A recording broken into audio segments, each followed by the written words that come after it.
Salut Tiffle, c'est la fois on se retrouve pour une nouvelle vidéo Lego Ninjago. Aujourd'hui, review du coin presse, juste ici donc de ce Giga Comics numéro 21. Pour ceux qui ne seraient pas familiers avec ce concept de produit, il s'agit en réalité de lot d'anciens numéros du magazine Ninjago officiel avec donc plusieurs surprises disponibles. On aura donc dans l'ordre Kai Escalade, aussi appelé Climber Kai, Col Doré de Ninjago cristallisé, Oni Garmadon, cristallisé Asphira, Jay Dragon Rising saison 1, Zane Dragon Rising saison 1, Kai Dragon Rising saison 1 ou encore le commandant des gardes d'Imperium.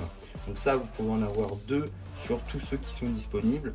Et on aura également 33 cartes à jouer et à collectionner en plus. Donc on va tout de suite voir qu'est-ce qu'on aura. Mais avant, car oui, avant ça, avant de savoir qu'est-ce qu'on a eu, eh bien on aura tous ça.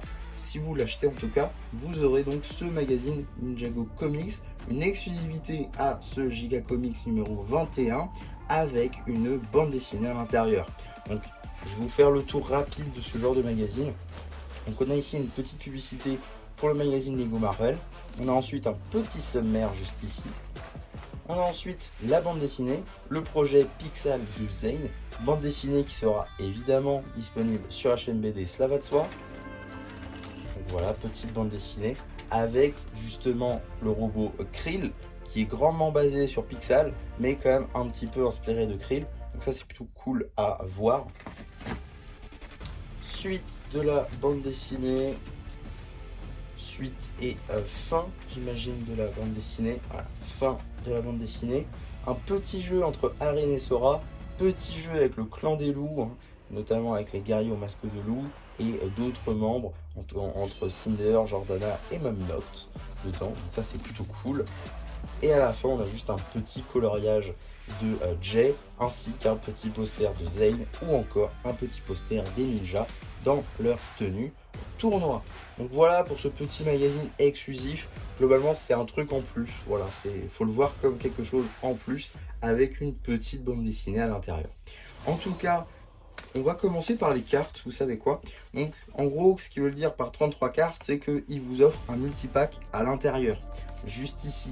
Donc là, moi, j'ai eu le multipack LE5 de la série 8 de cartes à jouer et à collectionner. Mais vous pouvez en avoir aussi bien de la série 7 que de la série 8.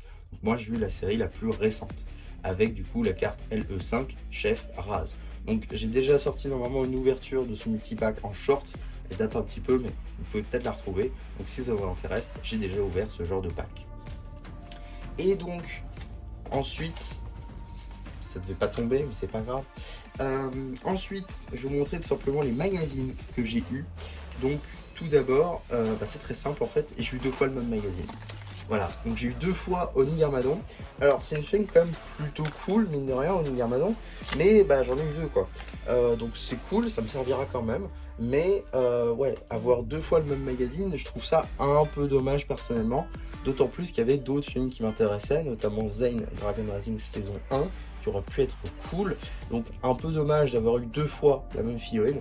N'hésitez pas, ça m'intéresse beaucoup pour le coup, n'hésitez pas à me dire si vous aussi vous avez eu deux fois la même figurine ou si vous avez eu deux figurines différentes. Ça m'intéresse beaucoup de savoir ça.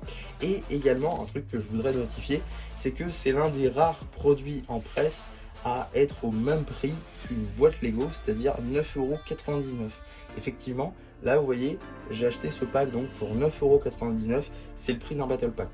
Alors, à vous de voir si c'est plus intéressant. Personnellement, je considère que c'est plus intéressant d'acheter un Battle Pack, par exemple, si vous hésitiez entre les deux, ou si vous avez cette somme-là et que vous voulez acheter des Lego, je vous invite très sincèrement à acheter un Battle Pack, tout simplement parce que, comme vous pouvez le constater, je n'ai eu que deux mini-figurines dans ce lot, alors que dans un Battle Pack, vous pouvez en avoir 3 à 4 si vous achetez la version 2024. Donc, très honnêtement, je vous redirigerai déjà un peu plus vers un Battle Pack si vous voulez dépenser 10 € dans du Lego. Maintenant, si vous voulez certaines de ces figurines, voire toutes, ça peut devenir intéressant d'acheter ce genre de lot, bien évidemment. En tout cas, voilà ce que je pouvais dire sur ce petit produit présent en presse. N'hésitez pas à me dire si vous l'avez acheté et si oui, si vous avez eu vous aussi deux fois la même figurine ou si vous avez eu deux figurines différentes, ça m'intéresse beaucoup. N'hésitez pas non plus à liker la vidéo, à vous abonner, à partager. Bon, moi c'était MC qui vous dit bye bye.